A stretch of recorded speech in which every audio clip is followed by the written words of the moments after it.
HSK 标准教程4下。第16课：生活可以更美好。课文1：小夏出国留学遇到了问题。你马上就要硕士毕业了吧？将来有什么打算？我想出国读博士，一直在准备办签证需要的材料。现在材料准备的怎么样了？成绩证明和护照已经准备好了，另外还跟国外的大学取得了联系，填写了报名表格。还应该有国外大学给你的邀请信吧？他们把邀请信传真给你了吗？没有啊，下个星期我就要去使馆办签证了，这可怎么办？这可是个大问题，我也不太清楚。我帮你查一下学校的电话号码，你打电话问一下吧。课文2：王老板告诉李进自己成功的经验。谢谢您带我参观您的公司，在参观过程中我很激动，有个问题一直想问您。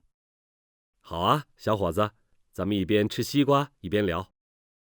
您从大学毕业开始工作到现在才10年时间，怎么给公司赚了这么多钱？这让我非常吃惊。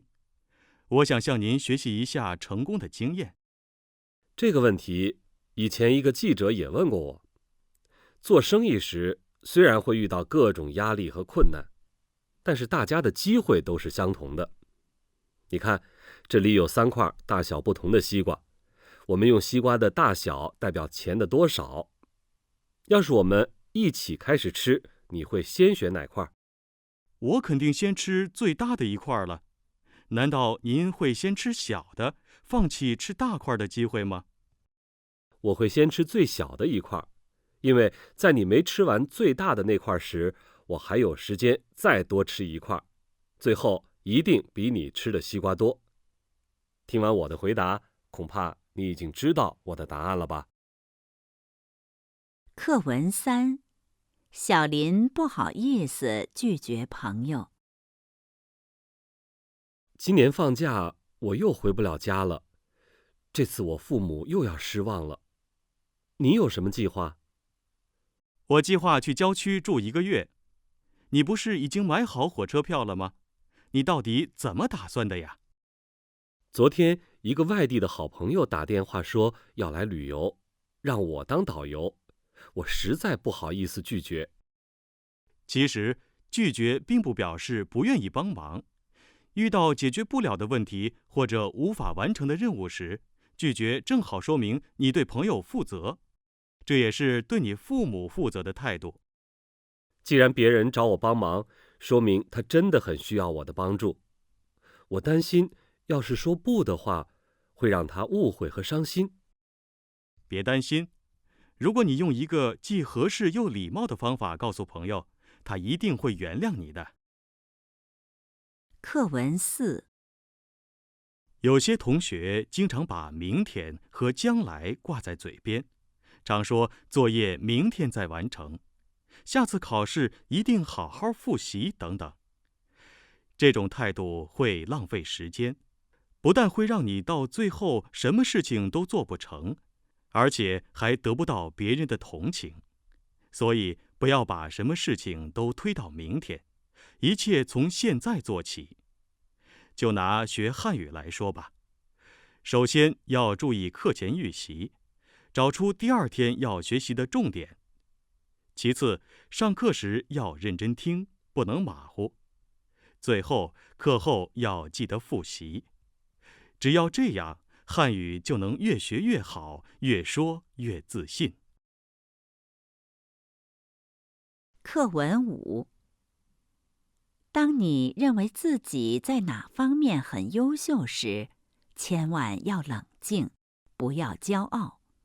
因为这个世界很大，天外有天，人外有人。很可能有人在这方面比你更厉害。你现在是第一，并不表示你永远都是第一。就像比赛一样，没有人会永远输，也没有人会一直赢。我们知道的越多，就会发现自己不懂的也越多。我们应该重视平时的积累，多向周围的人学习。如果你敢诚实地说出自己对哪方面不了解，并不说明自己比别人差。相反，这样做更能得到别人的尊重。第17课：人与自然。课文1：小夏和安娜在聊天气。最近天气越来越凉快了，风一刮，草地上就会有一层厚厚的黄叶，看来秋天已经到了。这几天香山特别热闹，随着气温的降低，那里许多植物的叶子都由绿变黄或者变红，吸引了很多游客参观。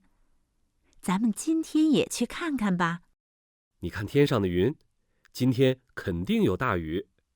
再说，香山上看红叶的人太多了。咱们改天去长城吧，广播里说那里也有不少专门看红叶的好地方。真可惜，我还想多照点香山的照片呢。去长城倒是一个好主意，那我们明天去吧。明天恐怕也不行，明天是我爸的生日。没关系，那我们再约时间。课文2：小林和小李在聊小李的狗。你的这只大黑狗毛真漂亮，而且这么聪明，每次见了都想抱一抱它。狗是很聪明的动物，只要稍微花点时间教教它，它就能学会很多东西。听你这么一说，我现在也想养一只狗了。每次你让它干什么，它就像能听懂你的话一样去做。你教它是不是用了什么特别的方法？要让它完成一些任务，只教一次是不够的，应该耐心地一遍一遍地教给它，使它熟悉，然后它就会严格按照你的要求做了。看来没有想的那么容易。狗是我们的好朋友，它能听懂人的话，明白人的心情。在你心里难受的时候，它会一直陪着你。课文3：马克和小夏在聊动物。上个月我去了趟北京动物园，那里约有500种动物。听导游说，北京动物园是亚洲最大的动物园之一。去年放暑假的时候，我也去过一次。我在那儿看了马、熊猫、老虎等动物。我特别喜欢熊猫，可惜它们当时大多在睡觉。我去的那天正赶上6·1儿童节，许多父母带着孩子去动物园。入口处排队的人很多，动物园里热闹极了。熊猫们也变得特别活泼，我还给它们照了不少照片呢。大熊猫身子胖胖的，样子可爱极了。不过它们数量不多，现在全世界一共才有1000多只吧。以前只有中国有大熊猫。为了表示友好，从1957年开始，中国把大熊猫作为礼物送给其他一些国家。现在很多国家的人们在本国都能看到大熊猫了。课文4：不仅社会上的人与人之间有竞争，森林里的各种植物之间也有竞争，这一点儿也不奇怪。植物会为了阳光、空气和水而竞争。一些高大的植物往往能获得更多的阳光、空气和水，而剩下的一些比较低矮的植物就只能长在这些高大植物的下面。由于气候条件不同，世界各地植物叶子的样子也很不相同。在暖和、水分比较多的地方，叶子往往长得又大又厚。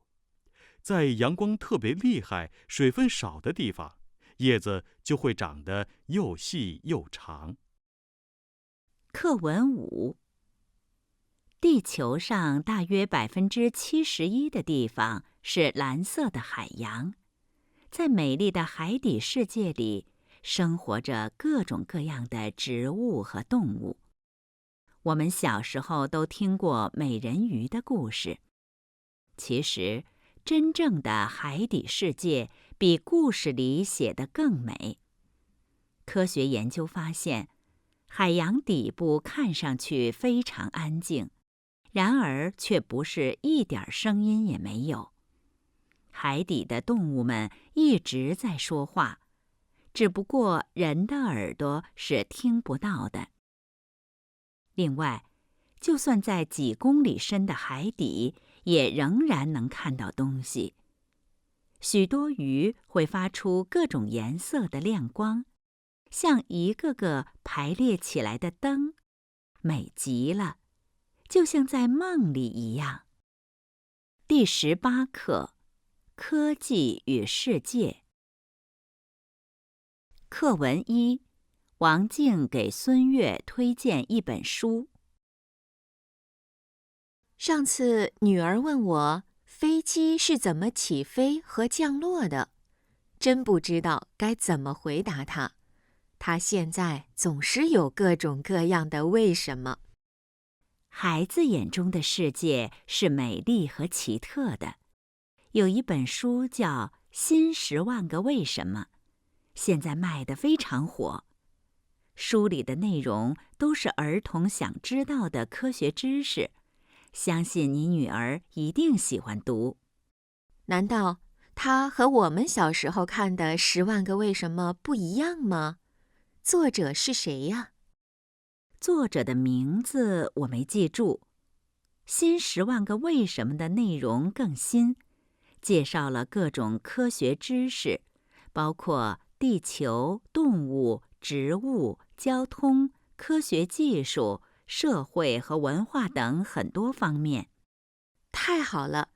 不过他这么小，我不知道他是否能读懂。放心吧，这本书的语言简单易懂，一定能增长孩子的科学知识。课文2：李老师和高老师在聊电脑和互联网技术的发展。现在的大学生一遇到不明白的问题，可以马上在网上查找答案，几秒钟就把问题解决了，这比我们上学的时候方便多了。现在的人们，尤其是大学生，开始普遍使用电脑，他们的生活已经离不开电脑。据调查，70%的人遇到问题时，首先想到的就是上网找答案。电脑和互联网技术的发展使学生们的学习方式发生了很多变化。不过，天天对着电脑看，眼睛实在受不了。不仅是学习方式，而且连生活方式也发生了很大改变。现在越来越多的学生喜欢在网上写日记，他们说这样可以让朋友及时了解自己的生活。这个办法不错，既能方便大家的交流，还能节约用纸，保护环境。但是如果别人都能看到我的日记的话，多不安全呐！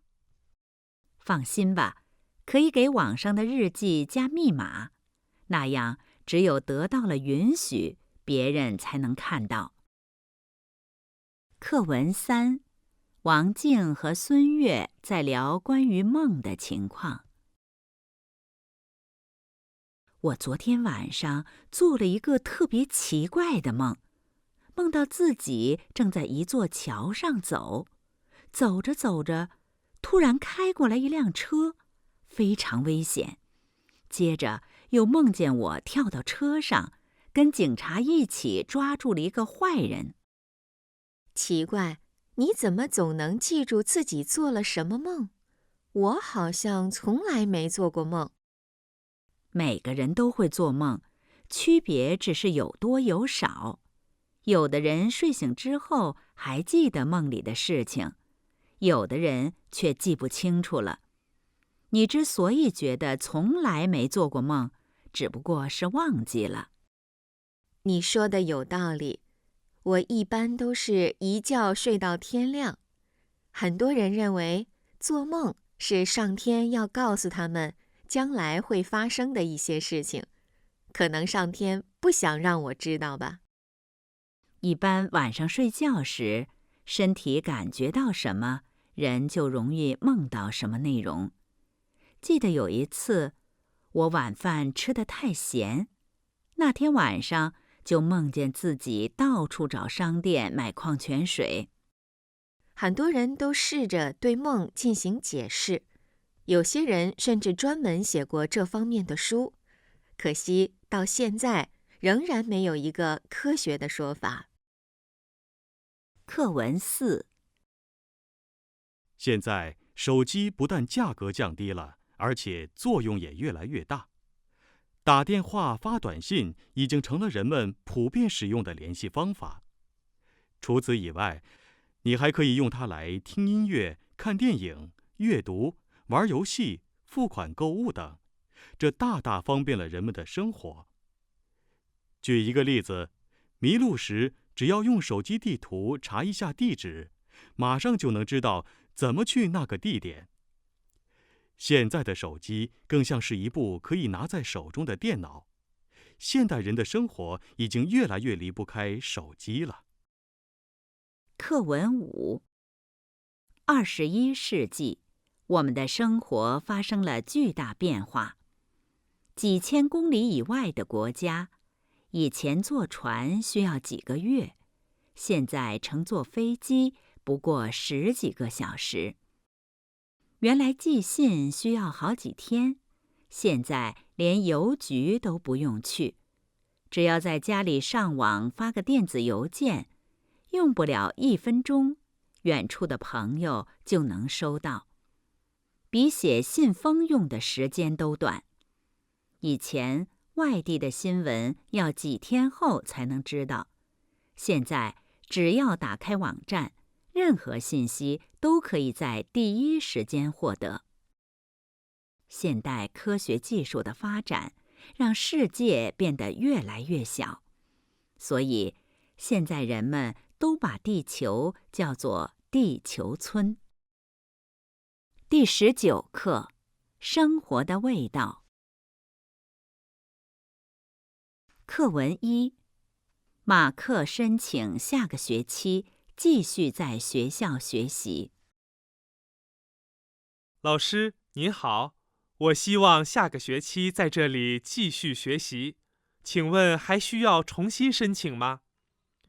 是的，给你表格，出生年月、性别、护照号码都要填，还有联系地址、联系电话。真抱歉，我不小心把护照号码填错了，您能再给我一份新的申请表吗？没关系，不用道歉，谁都有粗心填错的时候。申请表都被别人拿走了，我给你重新打印一份，你等一下。这次我按照要求都填写完了，请问还需要做别的事情吗？请把你的护照给我，我们要把护照复印一下。课文2。王静做饺子时手受伤了。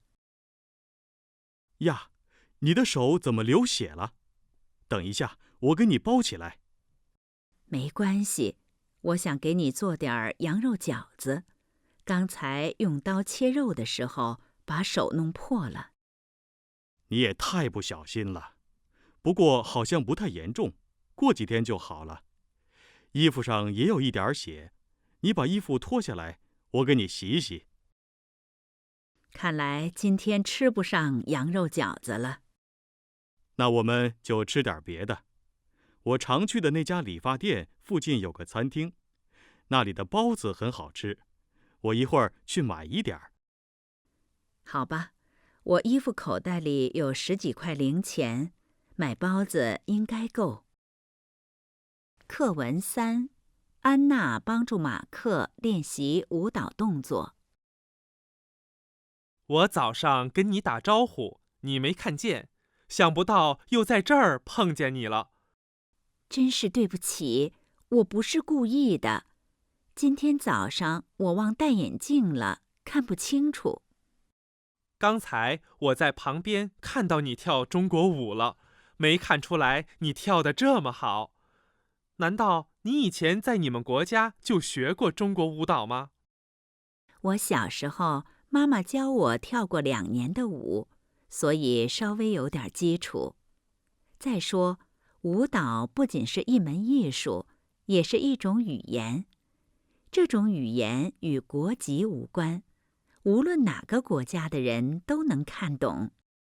太好了，我刚学习跳这种舞没多久，你帮我看看，我的这个动作对不对？你这个动作做的还是不太标准。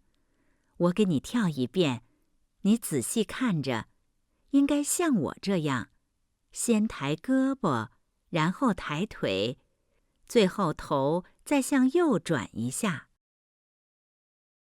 课文4。马克去年租的房子离马路很近，对面有大大小小的商店，周围环境非常吵，所以房子还没到期，马克就开始着急换房子了。有一天，他在小区门口看到一个租房子的广告，广告上说，房子交通方便，周围很安静，厨房很大。总的来说，这套房子他很满意。于是他就记下了房东的手机号码。可回家后打电话，电话总是占线。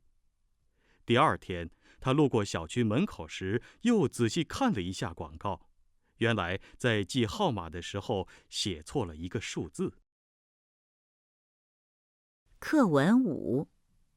很多外国人认为所有中国人都会功夫和乒乓球，其实只是喜爱这2种运动的中国人比较多。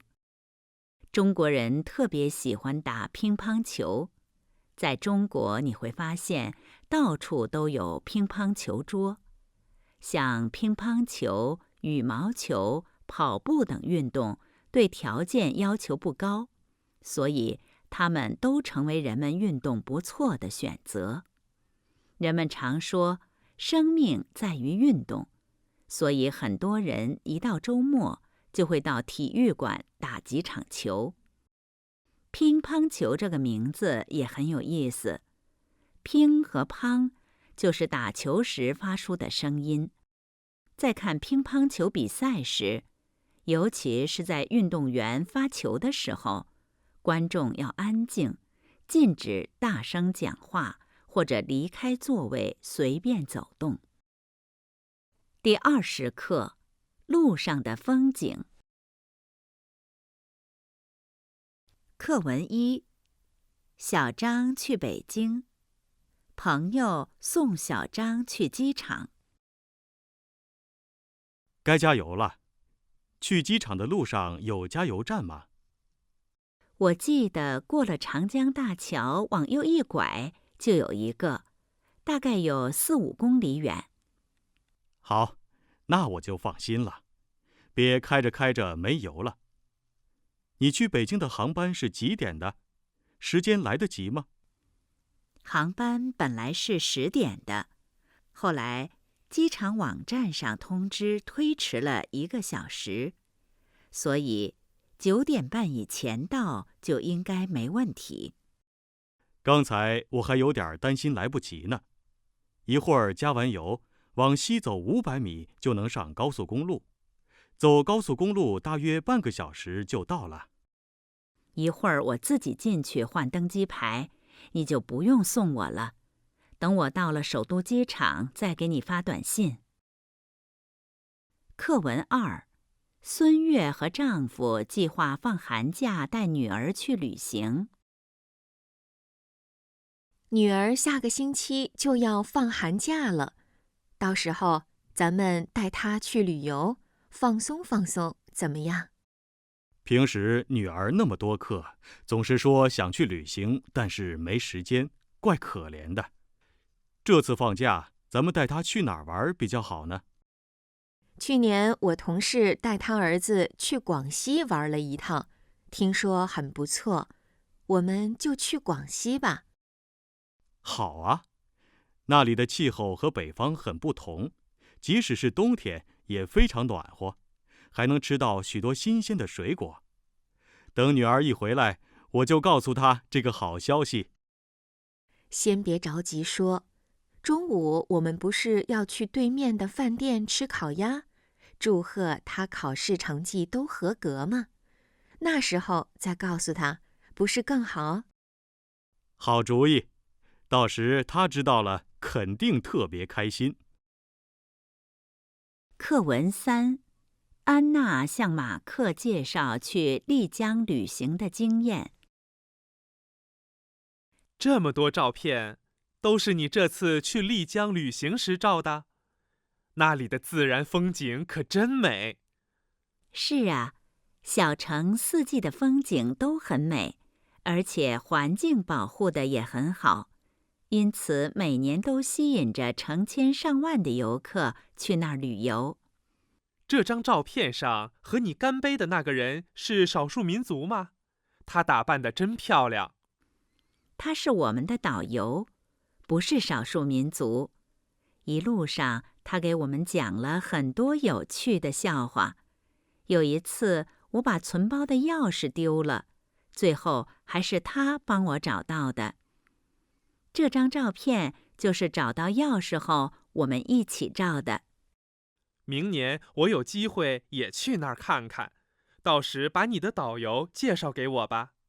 究竟哪个季节去丽江旅游比较好呢？那儿最美的季节是春天和秋天，不过那时候人比较多。稍微好一点的时间是每年12月到第2年3月。这段时间去丽江的话，无论交通还是吃住都很便宜。课文4，中国南北距离约5500公里，因此南北气候有很大区别。每年3、4月份的时候，如果从北方坐火车到南方去旅游，一路上你会发现，不同的地方有不同的风景。窗外的树一棵一棵的变绿，北方也许还下着雪，南方却已经到处都是绿色了。南方菜很有特点，特别是汤，味道鲜美，很多北方人都喜欢喝。另外，南方和北方的语言也有很大不同。比如，你跟上海人对话时，会发现上海话听起来就像外语一样。虽然上海人也会讲普通话，可是仔细听还是有上海味儿。课文5，一个人有时间一定要去旅行。旅行不仅能丰富一个人的经历，而且是很好的减压方法。但对我来说，最重要的是旅行能让我有机会尝到各地有名的小吃。放假的时候，我会收拾好行李，带上地图，买张火车票，向目的地出发。说起吃的东西，给我印象最深的是湖南菜。湖南菜的特点就是辣，与其他地方的辣不同。湖南菜的辣主要是咸辣、香辣和酸辣。虽然全国各地都有湖南饭馆，但最好还是直接去那里尝一尝。每次旅行结束后，我都会精神百倍地开始我的工作。